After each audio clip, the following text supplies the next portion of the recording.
Hungary की capital Budapest से लगभग 174 किलोमीटर की दूरी पर मौजूद ये है हंगरी का इकलौता और पूरे यूरोप कॉन्टिनेंट का सबसे बड़ा हिंदू गांव।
जो हंगरी में कुछ ऐसा कर रहा है जिसकी आप कल्पना भी नहीं कर सकते। हंगरी के इस गांव में रहने वाली महिलाएं केवल साड़ियां पहनती हैं। यहाँ के पुरुष केवल धोती, कमीज और सनातन के दूसरे पारंपरिक कपड़े पहनते हैं। गांव में खेती करने के लिए ट्रैक्टर्स का यूज नहीं बल्कि बैलों के साथ सनातन के प्राचीन तौर तरीकों का इस्तेमाल किया जाता है। यहाँ के बच्चे मॉडर्न एजुकेशन के साथ साथ संस्कृत भाषा सीखकर वैदिक ज्ञान का अनुसरण करते हैं और सबसे बड़ी बात, यहाँ के बच्चे स्कूलों में माथे पर तिलक लगाकर जाते हैं और स्कूल से आने के बाद इस गांव में बनी गौशालाओं में गौ माता की सेवा करने जाते हैं। और पिछले कुछ सालों में हंगरी के इस सबसे बड़े हिंदू गांव में आने वाले टूरिज्म की संख्या इतनी ज्यादा बढ़ चुकी है कि एक साल में जितने पर्यटक पूरे हंगरी में आते हैं उससे 3 गुना ज्यादा पर्यटक अकेले इस एंशिएंट हिंदू कल्चर पर बेस्ड इस गांव को देखने के लिए आते हैं। ये डेटा हंगरी की गवर्नमेंट ने खुद से शेयर किया है। तो चलिए जानते हैं कि हंगरी में इस हिंदू गांव की हिस्ट्री क्या है,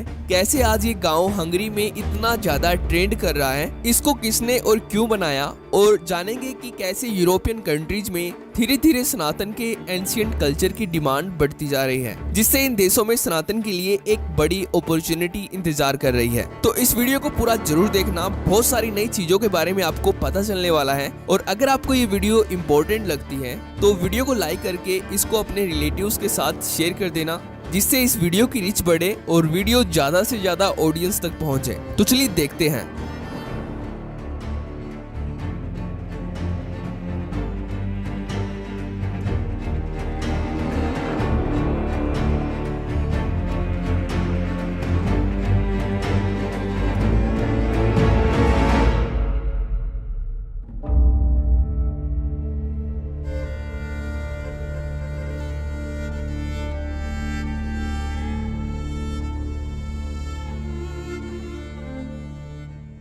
दोस्तों, इस गांव के कई नाम हैं। सबसे पहला नाम है कृष्णा वैली, दूसरा नाम है नव ब्रज धाम यानी कि नया ब्रज धाम, तीसरा नाम है इंडियन कल्चरल सेंटर। पर इस गांव का मुख्य नाम कृष्णा घाटी यानी कि कृष्ण वैली ही है, जो लगभग 660 एकड़ में फैली हुई है। इस गांव में खुद के स्कूल्स हैं, खुद के आयुर्वेदिक सेंटर्स हैं मंदिर है, खुद की जैविक कृषि, वो भी बैलों के साथ सनातन के प्राचीन पारंपरिक तौर तरीकों से की जाती है, जिसको देखकर आपको भी ऐसा लगेगा कि सच में हंगरी के इस गांव में सतयुग की शुरुआत हो चुकी है। इसके साथ ही इस गांव में खुद की इलेक्ट्रिसिटी है, यानी कि पूरे गांव के हर घर और हर बिल्डिंग के ऊपर सोलर सेल लगाए गए हैं, जिससे हंगरी की गवर्नमेंट ये बात खुद मानती है कि ये पूरा गांव आत्मनिर्भर है, जो हंगरी की नेशनल ग्रिड का हिस्सा नहीं है, जो गौशालाओं से और जैविक कृषि से अपने साधन खुद उत्पन्न कर रहा है। तो अब प्रश्न वही उठता है कि हंगरी में इस गांव को कब और किसने बनाया। दोस्तों, आपको ये जानकर हैरानी होगी कि हंगरी में इस गांव को बनाया गया था आज से लगभग 30 साल पहले, यानी कि सन 1993 में हंगरी के एक महान हिंदू संत शिवराम स्वामी के द्वारा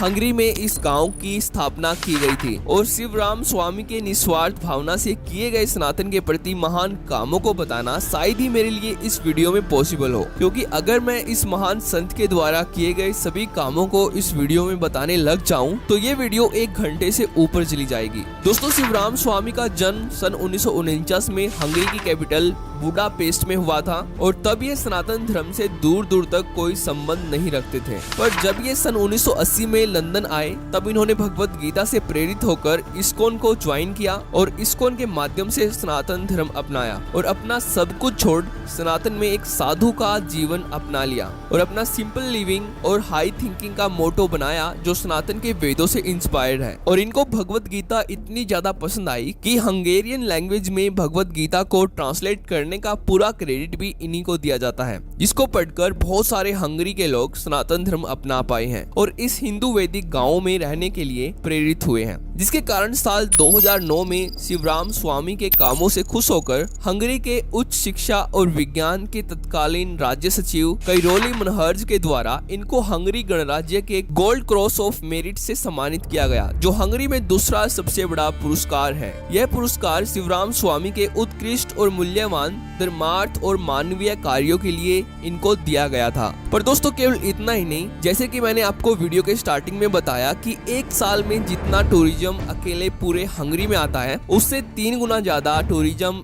एक साल में अकेले हंगरी के इस हिंदू गांव को देखने के लिए आता है। यानी कि एक साल में केवल 10,000 पर्यटक पूरे हंगरी में आते हैं, जो इनका ऑफिशियल डेटा है। और दूसरी तरफ एक साल में 30,000 से ज्यादा पर्यटक केवल हंगरी के इस हिंदू गांव को देखने के लिए आते हैं, जैसे कि आप इस वीडियो में देख सकते हो।